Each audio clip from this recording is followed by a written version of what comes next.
Hey guys, it's Matt. This video is about one image. I know many people are driving. They can't always see the video or picture, so I'm going to describe it to you the best I can without laughing. And I'm re-recording this. I'm going to tell you the significance of me telling you I'm re-recording it because I started off with, a picture's worth 1,000 words, at least. You know, I could probably talk 10,000 words on just this one image. But I thought, well, how long does Matt need to talk? There's Matt talking about himself in the third person again. How long does Matt need to talk for 1,000 words? If I'm going to say a picture's worth 1,000 words, here comes your 1,000. It's basically the way I started it before I re-recorded. And I looked it up.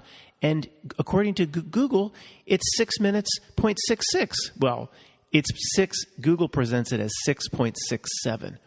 But wouldn't it be a little too obvious if they present it as 6.66? The idea, it almost seems like a repeating 666, so it's 6.67.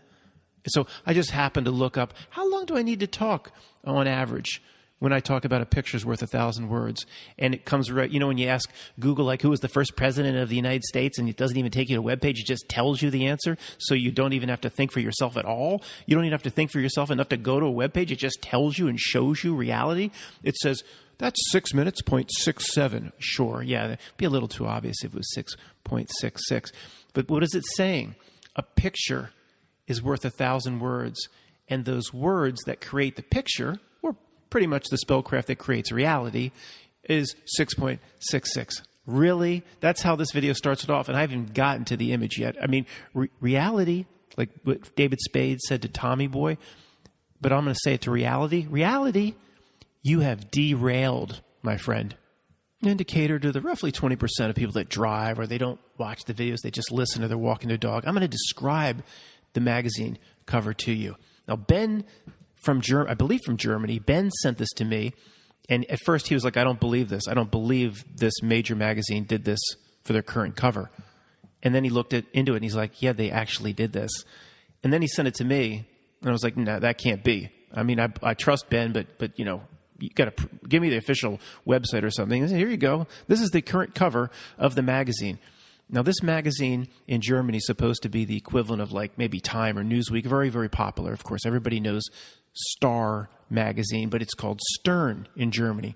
So you'll never forget. It's just like Captain Stern, who was being prosecuted in the 1980 animation movie or whatever it was, Heavy Metal.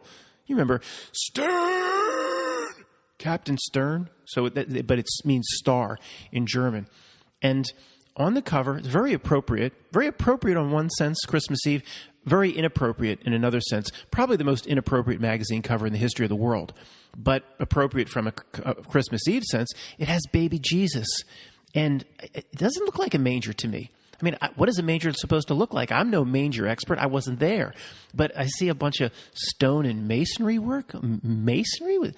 Maybe there's a connection there. I don't know. It's not like a typical manger. But whatever, I'm no manger expert, and I wasn't there. Again, maybe this is the way it really went down. It looks like Mary, take care of Jesus. And look, the wise men are there. The 3 wise men are there. The cherubs are looking down from heaven. The angelic beings are looking down. There's definitely Jesus, baby Jesus. And the wise man who has the crown, you know how the crown relates to kind of like what's going on now? The name of what's going on now relates to that. And also the beer bottle. The wise man in this image who's wearing the crown is presenting a gift to little baby Jesus. It's a giant vial of the Action Jacksonation. A gigantic vial of the Action Jacksonation. It's not the scale. It's not the scale. It's not like the wise men wanting to protect a deity that should be able to protect them. See, the deity shouldn't need a giant vial of the Action Jacksonation. But that's neither here nor there.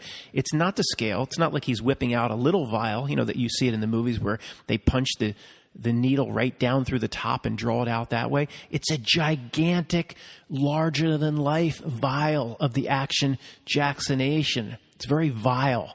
And it's like, for those that can't see the image because you're driving, imagine the wise man directly handing baby Jesus something the size of like 4 cases of beer stacked on top of each other. And it's a deity he's presenting it to. I don't know why he would need it, but I guess you're not supposed to think of things like that. but it's probably, I don't know. It could be the most inappropriate magazine cover in the history of the known world. And Ben was also kind enough to translate the German to English so we understand what's really being presented here on this magazine cover. So the yellow stripe on the top of the magazine says, donating, helping, volunteering. Why it feels good to do good. Why it feels good to do good. Would a real human being need to be told that? The magazine is telling me, Ma would have never known this, Ma. Mom, it says it feels good to do good. I never did good in my life, so I wouldn't know. This magazine is recommending we do good to feel good. Does anybody here have any experience with that? Would a real human being need to be told that? Okay. With a warm and compassionate top of the magazine, yellow stripe like that, it's amazing. They don't have 100% sales conversion ratio, but let's just continue. The magazine's name again, Stern, means star. The biggest font there, it's like IMP or something. I'm not looking at the I'm not looking at the cover now. I'm looking at the translation. It means, I can't say it, of course.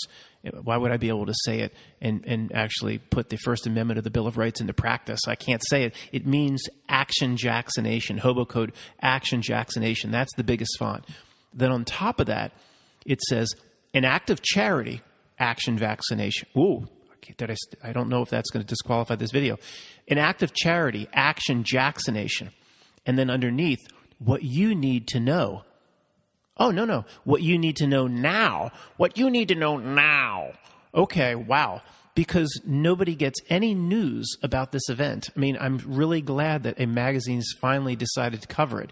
Nobody talks about this. What's going on now with the sea? You can't find a news article. Nobody's talking about. I'm just confused. What do we do? I mean, finally, a magazine's covering what's going on in the world right now. You have to applaud the Stern Star magazine for doing it. Now, the bottom left, if what's presented isn't going to get your purchase, then, of course, the very interesting and intriguing articles in the bottom left are going to get your attention. The first one says, Substitute Family, How Foster Children Find Peace with New Parents. That appeals to pretty much 99% of the population. And the second one says, Freedom without responsibility can no longer exist. Freedom without responsibility can no longer exist. Diplomatic immunity. It says then, economist and physician Stefan Brunhuber on our future. So Stefan Brunhuber says, can I say his name that way? Is that construed as late for the beach type offense? I hope not. Stefan Brunhuber says, freedom without responsibility can no longer exist. Well, sir? Dr. Brunhuber? Yes, you in the back. You have a question? Yes. Well, I don't understand. Freedom without responsibility can no longer exist. Well, freedom means, I want to do this, this, and this. These three things. It's freedom, right? Like, remember, what was his name? In Caddyshack with Judge Smales, he was Spaulding. Spaulding says, I want a hot dog, I want a hamburger, I want French fry. You'll get nothing and like it. See, Spaulding was exercising freedom of choice. So you're going to come in and say one of my choices, which is supposed to be my free right to choose, you're going to say one of those choices doesn't have responsibility attached to it, and then you're going to take that away from me. So how are you still calling it freedom? So you're saying freedom without responsibility can no longer exist. Well, okay, who's going to determine what the responsibility is? And why are you still calling it freedom? If you're going to take it away, then it's no longer freedom. You have to change your definition. But who's the panel of experts that are going to say that my exercise of freedom lacks the responsibility? Is that going to be up to you, Dr. Brunhuber? Or is that going to be up to a panel of experts? Do you see the problem? We don't care about a problem. We're here to crush your rights and have everybody think they have all their rights. Yeah, I know. We understand your game, you clown.